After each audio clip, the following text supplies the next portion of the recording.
अस्सलाम वालेकुम स्टूडेंट्स, आज हम करने जा रहे हैं 14 जनवरी का एडिटोरियल अफ़गान डायलॉग।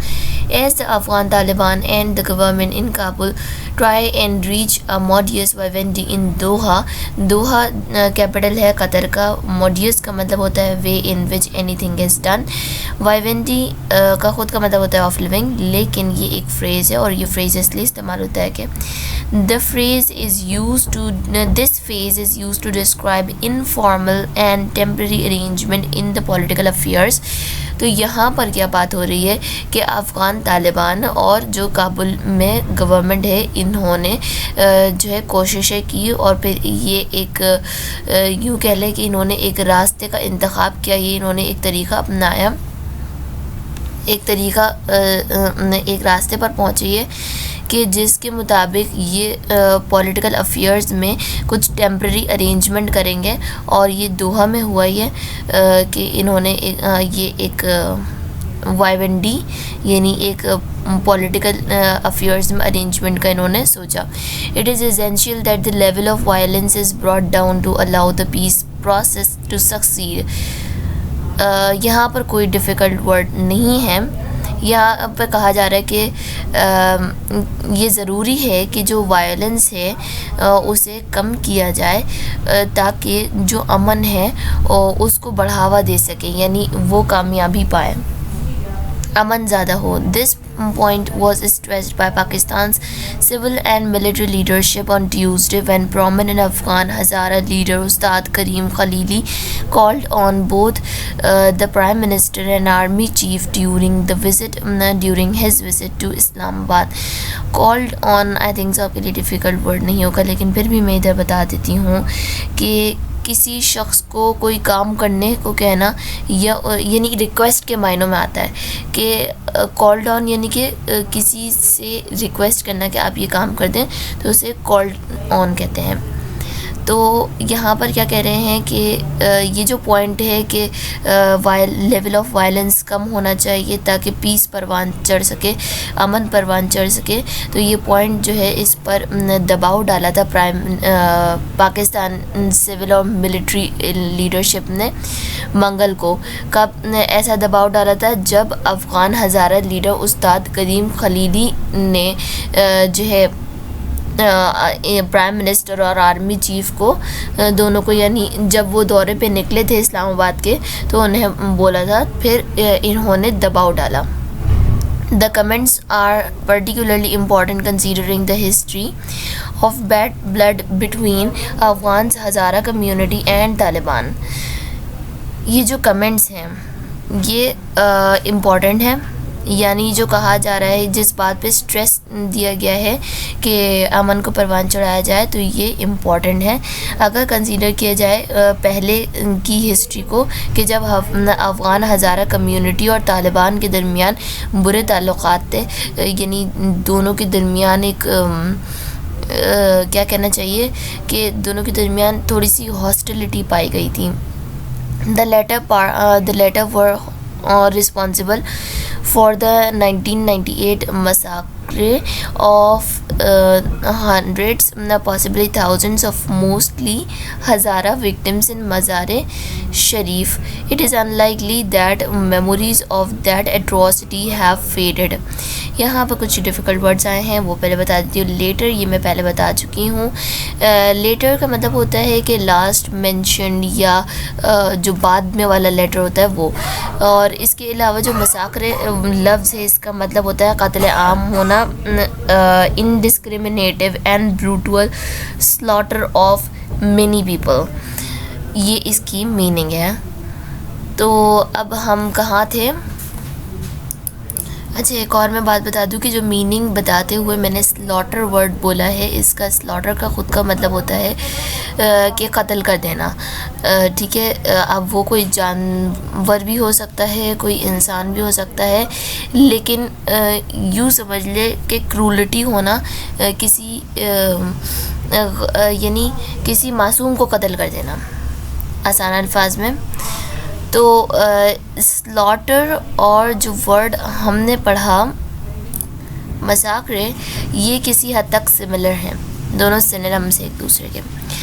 तो इस पैराग्राफ में इन लाइंस में क्या कह रहे हैं, इस पैराग्राफ में ये बात हो रही है कि 1998 में जो कत्ले आम हुआ हज़ारा के लोगों का, यानी जो विक्टिम का मतलब होता है मज़लूम, जो जुल्म का शिकार हो जाए, तो जो हज़ारा के लोगों का कत्ले आम हुआ था 1998 में मज़ार शरीफ में।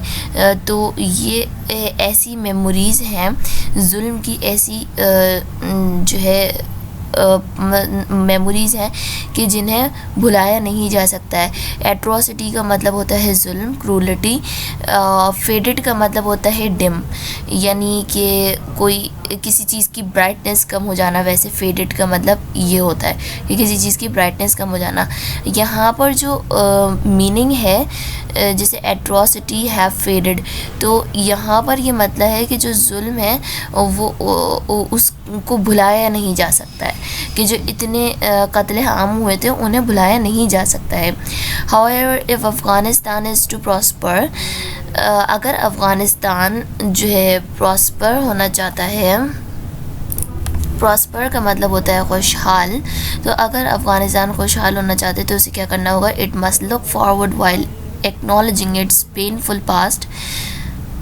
अपने जो दर्दनाक अफ़गानिस्तान का पास्ट है उसे जो है, यानी एक्नॉलेज का मतलब तो तस्लीम करना होता है ना, तो अपने जो दर्दनाक पास्ट है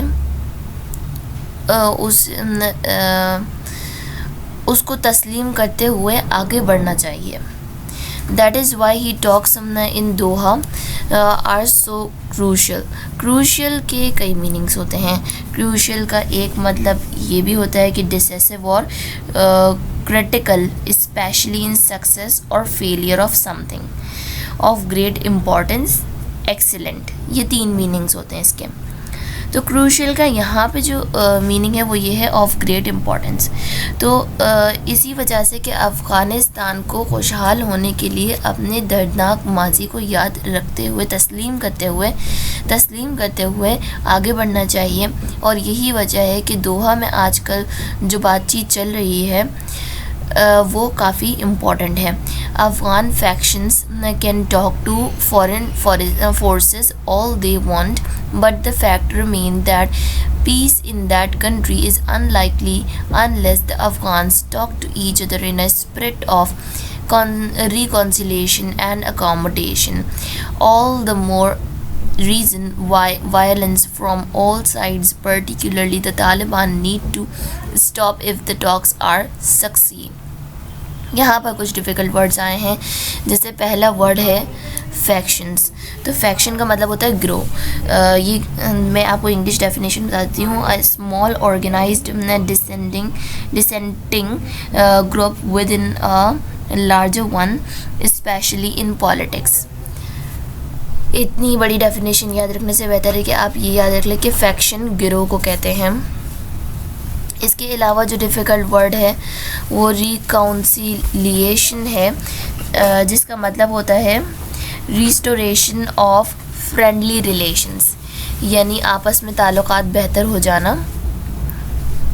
और इसके अलावा डिफ़िकल्ट वर्ड यहाँ पर नहीं है कोई और। अफ़गान के जो गिरोह हैं, अफ़गानी गिरोह जो हैं वो बाहर ममालिक में बाहर की फोर्सेस से बातचीत कर सकते हैं जो भी वो चाहते हैं, लेकिन फैक्ट या पॉइंट वही रहता है कि फैक्ट का मतलब पॉइंट होता है, तो फैक्ट या पॉइंट वही अभी तक रहता है कि अगर कंट्री में पीस चाहिए तो फिर इन्हें आपस में, अफ़गानियों को आपस में जो है वो रिकाउंसिलेशन करनी होगी, यानी आपस में जो है ताल्लुकात को बेहतर करना होगा। और ये जो इनके आपस के ताल्लुकात ख़राब हैं, ख़ास तौर पे जो तालिबान गिरोह है, तो ये जो है बहुत ज़्यादा वायलेंस क्रिएट करता है। तो अगर बातचीत जो है वो यानी मस्बत साबित होती है तो इन्हें अपने रोकना होगा, यानी अपने वायलेंस को रोकना होगा। आगे बढ़ते हैं।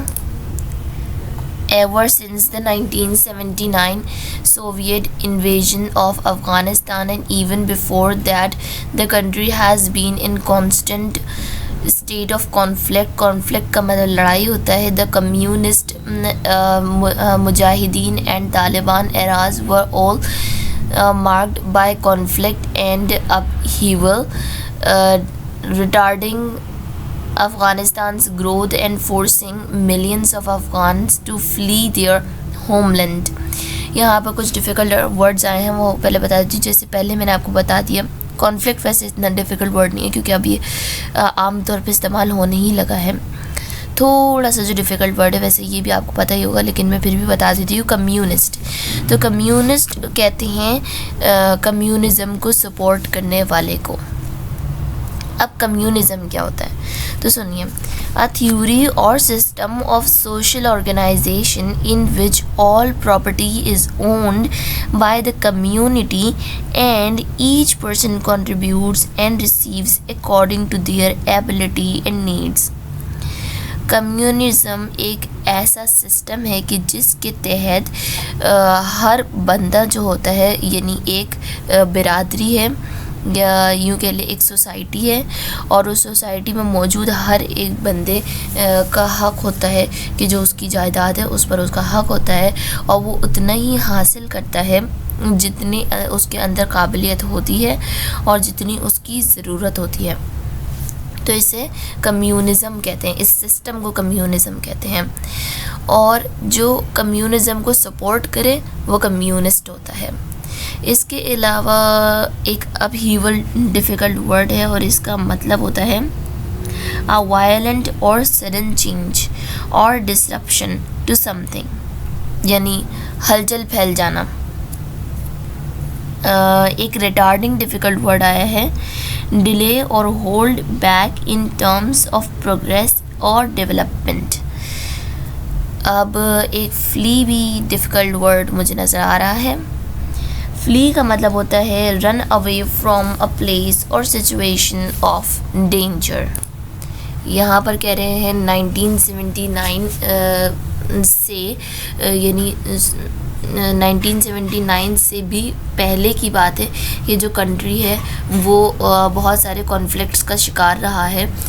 तो और ये जो कम्युनिस्ट मुजाहिदीन और तालिबान, इनके जो पीरियड्स रहे हैं, इनके जो एराज रहे हैं, उनमें जो नज़र आता है वो सिर्फ ये है कि इनके पीरियड्स में लड़ाइयाँ ही रही हैं, हलचल ही रही है, यानी डिस्ट्रप्शन होती रही है. और इनकी वजह से जो अफ़गानिस्तान की ग्रोथ है, डेवलपमेंट है, प्रोग्रेस है, वो यानी कि सही तरीके से हो नहीं पाई, कम हो गई. रिटार्डिंग ऐसा समझ लें जैसे किसी चीज़ का कम हो जाना या प्रॉपर डेवलपमेंट ना होना, ऐसा रिटार्डिंग का मतलब समझ लें आप.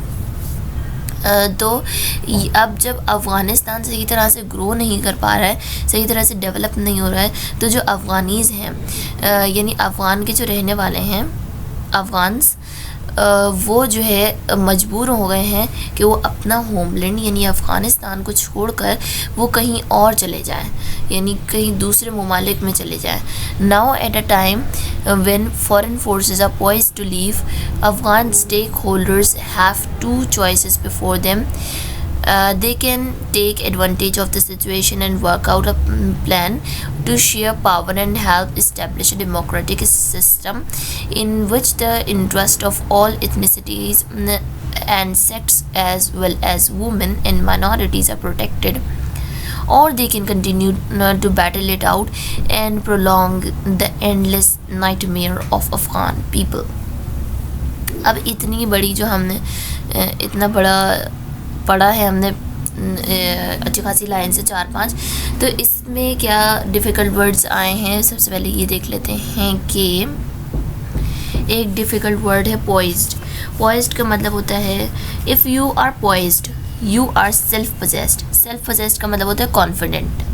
If you are poised you are self possessed and in full control of your faculties. ये एक है सेंटेंस, और उसके बाद इसको मज़ीद एलोबरेट किया गया है और कहा है you are balanced, grounded and ready for action. दूसरा डिफ़िकल्ट वर्ड है ethnicities.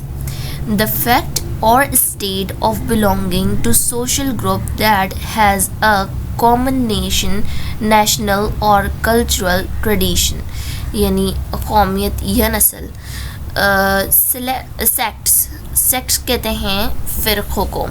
सेक्ट्स यहाँ पे डिफ़िकल्ट वर्ड है जो मैंने बोला है, और इसका मतलब होता है फ़िरक़ा. इलाइट जो इसके बाद डिफ़िकल्ट वर्ड है, इसका मतलब होता है अशराफिया, शुरफा. A select group that is superior in terms of ability or qualities to the rest of a group or society. ये यहाँ के डिफ़िकल्ट वर्ड्स थे, और इनके अलावा आई थिंक सो कोई डिफ़िकल्ट वर्ड नहीं है. नाइटमेयर आपको पता होगा, ख्वाब को कहते हैं, डरावना ख्वाब, हॉरर. अब इन लाइंस में ये कह रहे हैं कि जब यानी अफ़गानिस्तान से जो फ़ॉरेन पॉलिसीज़ हैं वो जा रही हैं, तो अफ़गान स्टेक होल्डर्स के पास दो चॉइसेस हैं. एक तो ये है कि वो इसका फ़ायदा हासिल करें, यानी वो अपने डेमोक्रेटिक सिस्टम को इस्टेब्लिश करें कि जिसमें हर कौम, हर नस्ल और यानी हर फ़िरक़े के लोगों का ख़याल रखा जाए, उनके यानी उनके इंटरेस्ट्स का, यानी उनके फ़वाइद, उनके हक़ में जो उनके बेहतर है उन चीज़ों का ख़याल रखा जाए. इसके अलावा जो माइनॉरिटीज़ हैं और जो औरतें हैं, इनको प्रोटेक्शन दी जाए. या दूसरा तरीका ये भी इख्तियार कर सकते हैं कि ये अपनी जंगों को जारी रखें, और वो जो अफ़गान लोगों का एक एंडलेस नाइटमेयर है उसको मज़ीद कंटिन्यू रखें. यानी वो जो एक डरे सहमे हुए हैं अंदर से, तो उनका डर ऐसे ही रहे. या तो वो ये कर सकते हैं या तो ये कर सकते हैं कि वो अपने सिस्टम को बेहतर कर लें. As for the Kabul elite, they need to put on a united front and discard internal factional division for the sake of harmony. For their part, the Taliban must join the political process. If their violent actions continue, it is highly unlikely that an intra-Afghan peace process can succeed. And with virulent militant actors such as self-styled Islamic State group waiting in the wings to pounce, all the Afghan forces must realize the importance of negotiated settlement as soon as possible. ये elite जो सबसे शुरू में एक difficult word आया है, I think so मैंने आपको इसकी मीनिंग बता दी थी, लेकिन मैं दोबारा से बता देती हूँ. A select group that is superior in terms of ability or qualities to the rest of the group or society. यानी इलाइट का मतलब होता है कि वो लोग जो यानी सुपीरियर हो अपनी एबिलिटीज़ में, अपनी क्वालिटीज़ में, दूसरे लोगों के मुकाबले में ज़्यादा बेहतर हों. शुरफा, अशराफिया, उनको कहते हैं इलाइट. इसके बाद जो डिफ़िकल्ट वर्ड आया है वो मेरा नहीं ख्याल कि डिफ़िकल्ट वर्ड है, लेकिन मैं फिर भी चले बता देती हूँ कि ये जो वर्ड आया है इधर, हार्मनी. ये वैसे आप सबको पता ही होगा कि क्या होता है ये, लेकिन मैं बता देती हूँ कि हार्मनी का मतलब ये होता है कि आप लड़ाई झगड़ा करने के बजाय अमन के साथ जो है एक दूसरे के साथ मिलकर ज़िंदगी गुजारें, अमन कायम करें, ना कि लड़ाई झगड़ा करें. और इसके अलावा जो दूसरा डिफ़िकल्ट वर्ड मुझे नज़र आ रहा है वो आई थिंक सो कोई और वर्ड तो नहीं है. वायरुलेंट. वायरुलेंट वैसे अगर आप बायोलॉजी पढ़ते हैं तो आपको पता होगा कि वायरुलेंट यानी कि जो नुकसान पहुंचाने वाले थे, जो पॉइजनस होते हैं.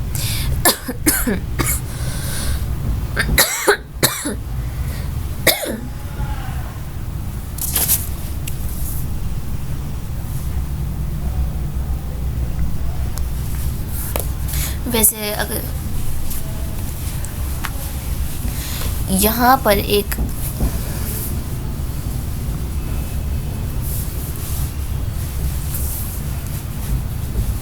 यहाँ पर एक डिफ़िकल्ट वर्ड आया है और ये जो है वायरुलेंट। तो वायरुलेंट अगर आपने बायोलॉजी पढ़ी हो तो आपको मालूम होगा कि कुछ कहते हैं कि वायरुलेंट है माइक्रो ऑर्गेनिजम्स, यानी कि वो जो है नुकसानदेह हैं, वो अंदर जाके हमारी बॉडी में नुकसान पहुँचा सकते हैं। तो ऐसे ही अगर हम यूं ही आम ज़बान में कहें तो वायरुलेंट कहते हैं कि जो थोड़े बहुत नुकसानदेह हों, जैसे बिटरली हॉस्टाइल, हॉस्टाइल कहते हैं दुश्मन को। मिलिटेंट, ये मैं काफ़ी सारे एडिटोरियल्स में बता चुकी हूँ कि मिलिटेंट की मीनिंग क्या होती है। मिलिटेंट का दोबारा से बता देती हूँ कि वो उन लोगों को कहते हैं, वैसे अगर स्पेसिफिकली देखा जाए तो सोल्जर्स होते हैं मिलिटेंट, लेकिन मिलिटेंट कुछ ऐसे लोग होते हैं जो किसी मकसद को सपोर्ट करते हुए, किसी बात को सपोर्ट करते हुए उसके लिए काफ़ी जो है यानी एक्टिव हो जाए, काफ़ी ज़्यादा उस पर काम करें और जो है उस पर तवज्जो दिलाएं, तो ऐसे लोगों को मिलिटेंट्स कहते हैं, विगोरसली एक्टिव। और इसके अलावा जो डिफ़िकल्ट वर्ड है वो है, ये देखिए यहाँ पर आ रहा है waiting in the wings. Waiting in the wings का मतलब होता है if someone or something is waiting in the wings, they are not yet active or important, but they are ready or likely to be so soon. अब अगर आपको ये समझने में थोड़ी सी डिफ़िकल्टी हो रही है तो आप दूसरी मीनिंग को कंसीडर कीजिए, वैसे बात दोनों में एक ही है। If you say that someone is waiting in the wings, you mean that they are ready and waiting for the opportunity to take action। सही। अब pounce का क्या मतलब होता है? To act, approach or attack suddenly or without hesitation। अब यहाँ पर waiting in the wings to pounce यानी अटैक करने के लिए अभी तैयार नहीं है, लेकिन उस अपॉर्चुनिटी के इंतज़ार में है कि जब वो अटैक कर सकें या एक्शन दिखा सकें। इन लाइंस में ये कह रहे हैं कि जो काबुल अशराफिया की जहाँ तक बात है तो उन्हें ये चाहिए कि अच्छा काबुल, आई थिंक सो मैंने आपको नहीं बताया है, मैं काबुल बता देती हूँ। काबुल अफ़गानिस्तान का कैपिटल है। तो जो काबुल के अशराफिया की जहाँ तक बात है तो उन्हें दो काम करने चाहिए। एक काम ये कि उनके अपने कंट्री में जो इंटरनल फैक्शंस हैं, यानी जो अंदरूनी फ़िरक़े बने हुए, गिरोह बने हुए हैं, उनको ख़त्म करें। इसके अलावा यानी वो ऐसा है कि इनके ये काम है कि ये तमाम अपनी लड़ाइयों को ख़त्म कर दे ताकि अमन क़ायम हो सके। और तालिबान को भी चाहिए कि वो ज़रा पॉलिटिकल प्रोसेस को ज्वाइन करें। अगर ये अपने वही वायलेंट एक्शंस को कंटिन्यू करते हैं तो ऐसा बहुत ज़्यादा मुमकिन है कि अफ़गानिस्तान में अमन परवान नहीं चढ़ सकेगा, यानी अफ़गानिस्तान में अमन नहीं आ सकेगा। और इन्हीं ये जो वायलेंट मिलिटेंट एक्टर्स हैं, मिलिटेंट मैंने वैसे आपको बताया था सोल्जर्स, लेकिन मिलिटेंट उस शख्स को कहते हैं जैसे मैंने पहले भी बताया विगोरसली एक्टिव, यानी किसी ख़ास मकसद के लिए जो बहुत ज़्यादा एक्टिव होता है इंसान, उसे मिलिटेंट कहते हैं। तो जो वायलेंट मिलिटेंट है जैसे कि self styled Islamic state group, जो कि मुंतज़िर है कि बस उसे कोई मौका मिले और वो अटैक कर दे, तो यानी कि इन लाइंस में, इन लास्ट 3 लाइंस में ये कह रहे हैं कि तमाम अफ़गान फोर्सेस को चाहिए, चाहे वो तालिबान हैं या कोई और हैं, उन्हें ये चाहिए कि वो जो है नेगोशिएशन करें, यानी बातचीत करें। वो नेगोशिएट का मतलब होता है कि बातचीत, और फिर जो इनकी कोई भी इश्यूज़ है उनको सॉर्ट आउट करें और ताकि अमन क़ायम हो सके। इन्हें ये रियलाइज़ करना चाहिए कि जो बातचीत है वही जो है यानी मसाइल के हल निकाल सकती है।